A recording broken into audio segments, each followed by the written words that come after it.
گے. یہ تو سوال ان کو کرنا چاہیے نا جنہوں نے پوری منوورنگ کی ہے، جنہوں نے اپنی مرضی پر لے کر آئے اور جنہوں نے اپنی مرضی پر باہر بھیجا، جنہوں نے ان کو طاقت بخشی، ان کو قوت بخشی، ان کے لیے سب چیزیں آسان کی، ان کو اتنا دیر تک سروائیول دیا، انہوں نے ان کو اب اگر وہ چاہتے ہیں کہ وہ تمام آکسیجن ان کا ختم ہو جائے اور وہ مطلب کہیں politically he should be politically dead, تو ایسا تو نہیں ہو سکتا نا. مطلب آپ جس طرح عمران خان صاحب بھی وہ نہیں کر سکتے جو وہ چاہتے ہیں.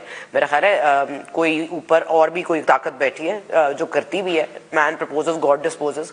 اور میرا یہ خیال ہے کہ عمران خان صاحب نے اپنی سیاست میں اتنی کنٹروورسی، اتنے اسکینڈلز، اتنے الزامات، اتنے بڑے بڑے بیانات، اتنے بڑے بڑے ظلم، مظالم، سب کچھ انہوں نے ماشاءاللہ اتنا زبردست کمبینیشن ہے کہ اس ملک سے عمران خان صاحب کا نام و نشان مٹانا مشکل ہی نہیں، ناممکن بھی ہے.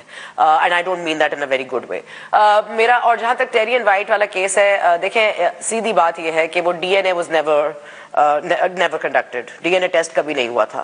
لیکن جب سیتا وائٹ نے یہ کیس کیا تھا فائل امریکہ میں، کیلیفورنیا میں، اس کے بعد ان کی ڈیتھ ہو گئی. اور اس کے بعد بچی جو تھی، بچی تو تب کیس کرے گی نا جب بچی کو خود پتا ہوگا یا ماں نے اس کو بتایا ہوگا کہ یہ فلاں جو ہے آدمی وہ ہی از یور فادر. پر میں کہہ رہی ہوں کہ بچی کو جب اونرشپ ہی نہیں لی، اور عمران خان صاحب اس کیس میں ایبسکونڈر ہیں because he never came in for a D N a.